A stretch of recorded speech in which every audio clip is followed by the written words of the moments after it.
We are here with Dr. Leich today, and we are going to ask her her Spotlight Series question. My heart horse is retired.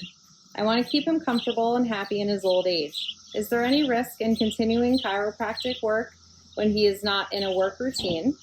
What about acupuncture? Is it still beneficial if he is not having routine acupuncture and chiropractic work done, and instead having it done every so often?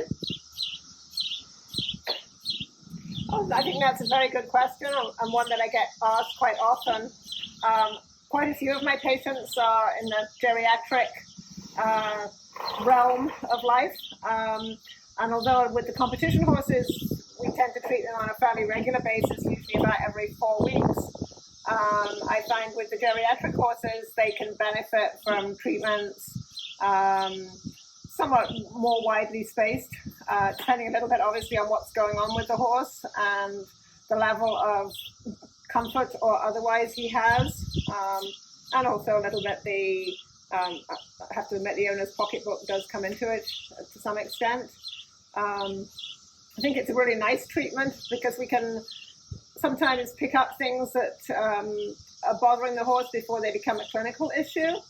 And I've had quite a lot of geriatric horses that really go on well into their 20s and up to about 30 years of age and stay comfortable. And that's really all we can hope for. We can't stop them getting older, but we can hopefully help them age more gracefully. This is Nikki, who's one of my 26-year-old patients. He was a show jumper, and he's had some fairly chronic soundness issues and has been retired for quite a while.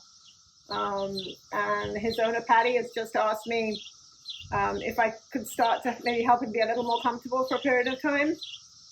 I start out by doing a meridian scan, and he's very uncomfortable in his hindquarters. As you can see, he's got a very old, ugly hind suspensory, and because of that, this leg is the one that does an awful lot more of the weight bearing, and he now has some muscle tearing in this leg. So when I went over him initially with my little meridian scan instrument, he was very, very sore, particularly in this left hindquarter. So I've gone ahead and I've done my treatment with him. I start out by doing veterinary orthopedic manipulation, which is a chiropractic technique done with an activator. It's quick, it's high velocity, low impact, and I find the horses all appreciate it, and it makes them easier to acupuncture after I've done that. And then we put needles in him, and I treated him already, so you don't have to stand and watch me put 27 needles into a horse. This point, for example, is to treat the front feet. He does have fairly poor quality hoof walls, so we help to try and make his feet more comfortable. These points are primarily for endorphin release. This is a point that I use to stimulate his immune system. And then when we go back here, this is known as the Magic 7. These are arthritis points. And he was very sore over those. I come down here. This is a treatment point for the hock and the stifle. And this needle, which is harder probably to see, at the back of his leg is the master point for the lower back. And then we can get a little more specific. This needle here, and I've done it on both sides, is the master point for tendon and ligament. Obviously, he has ligamentous issues, so that's the master point for tendon and ligament.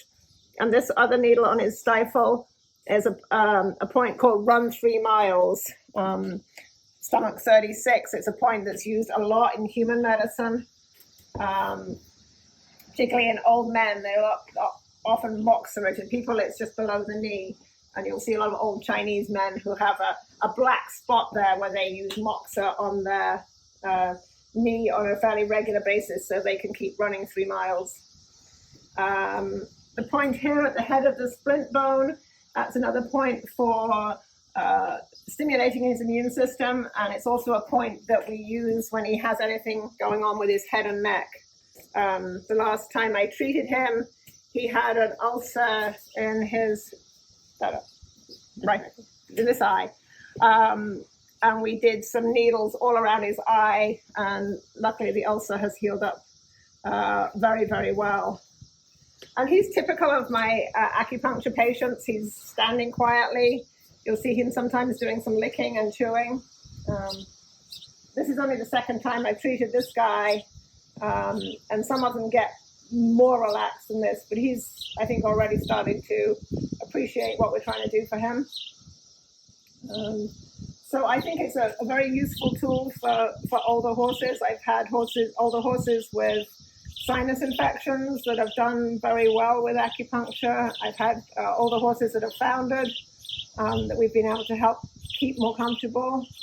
And I'm very happy to answer any specific questions that anybody has about the treatment of either a younger competition horse or a geriatric horse. Thank you for your time. Thank you, Dr. Leich.